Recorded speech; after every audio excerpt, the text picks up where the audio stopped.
जब इस गीत ने ओपन ईयर साहब को हिला के रख दिया था और रफ़ी साहब ने कैसे इस गीत को गा करके एक गीतकार और इस गीत को बर्बाद होने से बचाया। जी हाँ दोस्तों, कौन सा ये गीत था, किस गीत का ये किस्सा था, क्या सब हुआ था इस गीत के अंदर, आज ये मैं आपको बताऊंगा इस वीडियो में।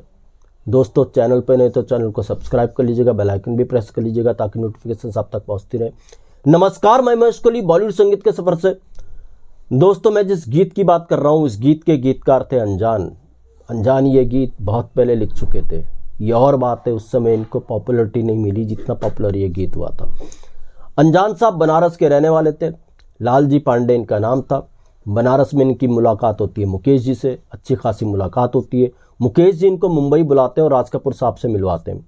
राज कपूर साहब इनके गीत कविताएं देखते हैं। राज कपूर साहब के मुंह से निकल जाता है, भाई आप लिखते तो अच्छा हो मगर आपको 10, 15, 12 साल लगेंगे गीतकार बनने में। खैर साहब, कौन इतने वक्त का इंतज़ार करता है। उनको लगा, अनजान साहब को लगा मुझे तो अभी काम चाहिए। तो 50 के दशक में अनजान की शुरुआत हो चुकी थी। 53 में उनको एक फिल्म मिली थी जिसके लिए उन्होंने गीत लिखे थे और ये फिल्म प्रेमनाथ साहब के प्रोडक्शन की थी। खैर इसी तरीके से अनजान लिखे जा रहे थे, कुछ छोटे मोटे इस टाइप के गीत लिखे जा रहे थे छोटी मोटी फिल्मों के लिए, मगर पॉपुलरिटी तभी अनजान को नहीं मिल रही थी। इसी वक्त में अनजान साहब हर संगीतकार से मिल रहे थे, जैसे हर नया गीतकार मिलता है तो वो ओपन ईयर साहब से भी इसी दौर में मिलते हैं। मगर ओपन ईयर साहब ने कहा अनजान को, देखिए अनजान जी, मुझे पता है आप कैसा लिखते हैं मगर मैं तो ऐसे गीत कंपोज करता हूँ जिसमें उर्दू हो, आपके गीत में हिंदी चलकती है, मुझे उर्दू टाइप के गीत चाहिए। ऐसा मैं काम लेता हूँ, ऐसा मैं काम कराता हूँ। ऐसा अनजान ने ओपन ईयर साहब को कह दिया। मगर उसके बाद भी अनजान ओपन ईयर साहब से मिलते रहते थे और ओपन ईयर साहब से अच्छी खासी जान पहचान अनजान की हो गई थी। अनजान स्ट्रगल करते जा रहे थे, उनको कुछ फिल्में मिल भी रही थी मगर गीत उतने पॉपुलर, उतने हिट नहीं हो पा रहे थे कि जिससे अनजान एक बड़े गीतकार बन सके। यही दौर, यही वो वक्त था। कुछ वक्त हो गया था उनको इंडियन फिल्म इंडस्ट्री में काम करते करते। तो बनारस से उनको एक टेलीग्राम आता उनके पिता का कि तुम्हारी बहन की शादी करनी है और उसके लिए मुझे 1500 की ज़रूरत है। मैंने तुमसे कभी पैसे नहीं मांगे, 1500 रुपये भिजवा दीजिए। अनजान ने जब पिता के इस टेलीग्राम को देखा, अनजान के होश फाख्ता हो गए। कहा यार, मेरे खुद का रहने खाने का ठिकाना नहीं है, 1500 मैं पिता को कैसे बेचूंगा। सोच में पड़ गए अनजान। उन्होंने कहा कैसे करूं यार 1500 का जुगाड़। तो एक बार की बात है दोस्तों, अनजान जा रहे थे, सड़क से पैदल जा रहे थे तो कार उनके पास आके रुकती है। बड़ी सी कार थी और उस कार के अंदर थे ओपन ईयर साहब। ओपन ईयर साहब की गाड़ी थी। ओपन ईयर साहब अनजान को बोलते आओ गाड़ी के अंदर बैठो। अनजान बैठ गए, साथ में आशा जी भी थी ओपन ईयर साहब के। ओपन ईयर साहब सीधा अनजान को अपने घर में लेकर के गए। अनजान ने ओपन ईयर साहब को अपनी दुख भरी दास्तां सुना दी कि मेरे घर में बहन की शादी है, 1500 रुपये की मुझे ज़रूरत है। ओपन ईयर साहब ने बोला तो कौन सी बड़ी बात है। ओपन ईयर साहब ने रुपयों से भरा सूटकेस अनजान के आगे रख दिया, कहा इससे जो उठाना है अपनी ज़रूरत के पैसे उठा लीजिए।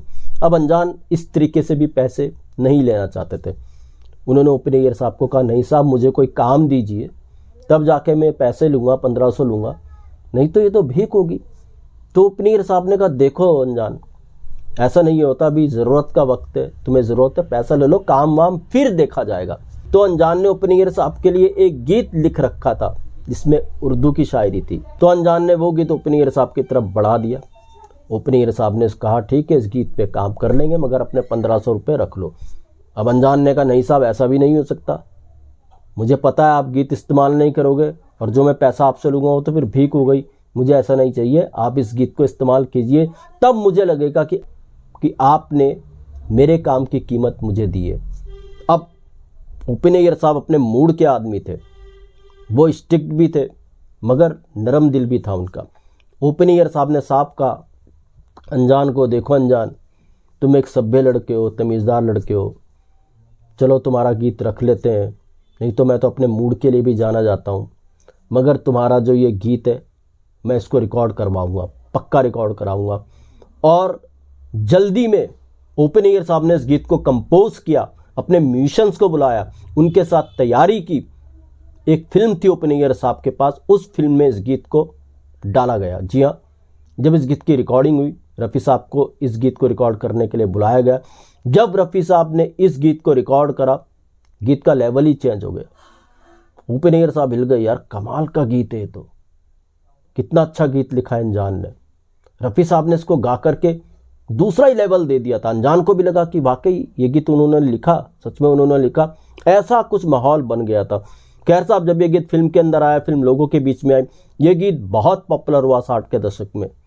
जी हाँ दोस्तों, ये गीत कौन सा था? ये गीत था भारे फिर भी आएंगी का, जो 60 के दशक की में आई थी, और ये गीत था आपके हसीन रुख पे आज नया नूर है। आपके हसीन रुख पे काफ़ी पॉपुलर ये गीत रहा।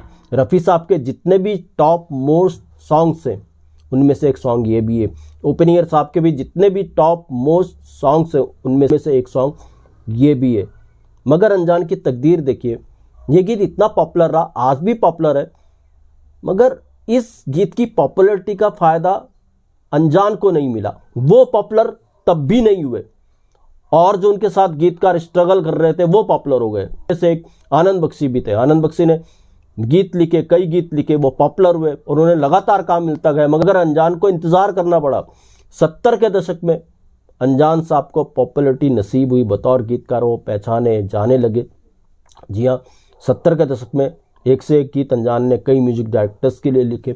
80 के दशक में भी अनजान ने कई गीत लिखे, मगर 60 के दशक में आपके हसीन रुख पे आज नया नूर है, इतना अच्छा गीत देने के बाद भी उनको काम नहीं मिला, वो पहचान नहीं मिली जिसके वो हकदार थे। खैर साहब, 80 के दशक को, 70 का दशक को अनजान ने अच्छे गीत लिखे।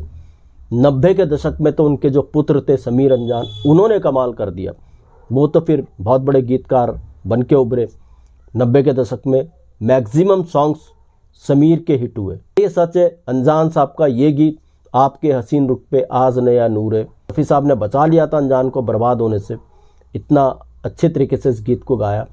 अनजान को थोड़ा बहुत काम मिलता रहा 60 के दशक में, हाँ वो पॉपुलैरिटी नहीं मिली जिसके वो हकदार थे, जितना पॉपुलर उनका ये गीत हुआ था। और बहुतों को तो बहुत बाद तक ही नहीं पता था कि आपके हसीन रुख पे ये अनजान ने लिखा है, बहुत बाद में पता चला लोगों को।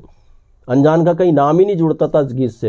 या तो भूपेन नैयर साहब का कद उतना बड़ा था, रफ़ी साहब का कद उतना बड़ा था, उनको लगता होगा किसी बड़े गीतकार ने ये गीत लिखा है, तो बात दब जाती थी। मगर 70 के दशक में नाम कमाया अनजान ने। राज कपूर वाली बात देखिए, वो सही साबित हुई। राज कपूर ने उनको देखते ही, उनके गीत देखते ही कह दिया था, यार तुम्हें 10-15 साल या 12 साल लगेंगे गीतकार बनने में। और वही हुआ, जब वो राज कपूर साहब से मिले थे उसके 10-12 साल ही अनजान साहब को पॉपुलैरिटी नसीब हुई।